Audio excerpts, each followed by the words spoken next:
We start in Kenya, where Kenyans will go to the polls tomorrow to elect a new president after President Uhuru Kenyatta's turbulent 2 terms in office. It's the country's 7th general election since the multi-party electoral democracy 30 years ago, and its 3rd under the 2010 constitution. The progressive constitution was part of reforms designed to address political animosities that ignited the 2007 deadly election violence.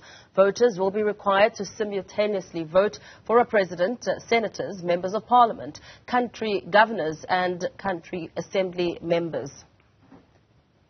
For more on this, we're joined by Voice of Kenya reporter in Nairobi, Kennedy Wandera. Very good evening to you. Thank you for joining us. I mean, this is set to be a very critical election, and Kenyans are preparing to make their marks tomorrow.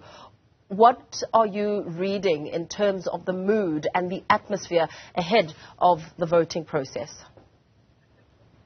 Oh, just as you indicated, Kenyans are able to tomorrow to demonstrate their rights in terms of participating in the democratic process in Kenya, which is a general election choosing the next president after President Uhuru Kenyatta leaves office. And the Independent Electoral Boundaries Commission has been speaking a few minutes ago.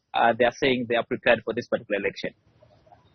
So let's perhaps talk about how the candidates are positioning themselves. Raila Odinga has been very big on, and William Ruto have also had their strategies, but there's also the hustler part of electioneering, which has garnered some support from especially the youth in Kenya. Talk to us about that. Yeah, Deputy President William Ruto is banking on the young people to vote for him. But of course, he has fronted what he referred to as hustler. So he is fronting and looking at that as an opportunity for people who are at the bottom of the pyramid in the economy to benefit a lot from the Kenyan economy, which he says is exclusively for people at the top. But on the other hand, former Prime Minister Raila Odinga is positioning himself as a Democrat who wants to change Kenya and who wants to hinge promise on justice. And also, when you look at the kind of the running mate that he has chosen, is someone who has is known in the country for fighting for the rights of Kenyans. So Odinga is looking at that as a way of trying to position himself in government, and the two, of course, are banking him and the running mate are banking on President Uhuru Kenyatta, who is leaving office, who has ostensibly fallen out with the Deputy William Ruto. Odinga has run for presidency 4 other times in races that were just as tight. And we know that he didn't want to take part in the debate, the recent debates that took place.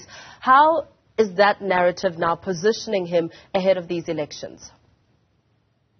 Of course, when you look at the 2017 election, President Uhuru Kenyatta didn't appear for the presidential debates. And when you look at what the analysts say here in Kenya, this debate sway a little number of people.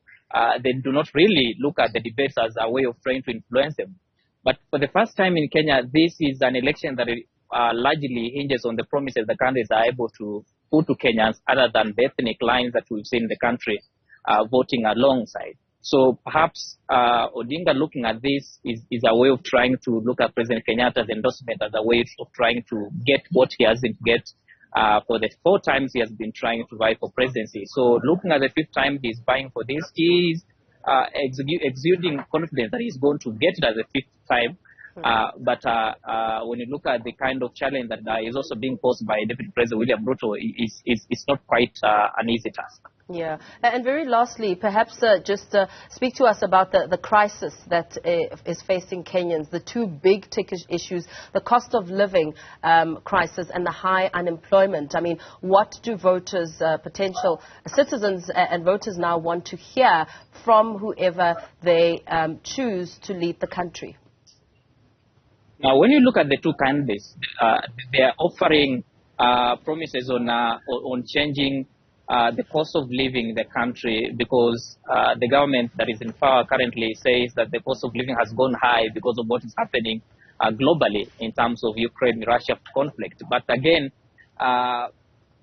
the government has tried to offer some relief to the Kenyans, but still the candidates say that in the 100 days when they resume office, they'll have to lower the cost of living because basic commodities have really skyrocketed, and it's going to take time for them to make sure that at least they can be able to provide that kind of promise. So Odinga is trying to say that for him to bring to make sure that the cost of living goes down is trying to seal the loopholes of corruption. But on the other hand, Deputy President William Ruto says in 100 days he's going to make sure that Kenyans are able to live decent lives.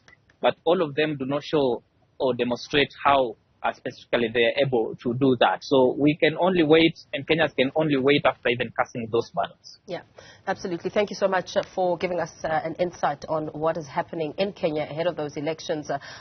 Kennedy Wandera bringing us the latest there.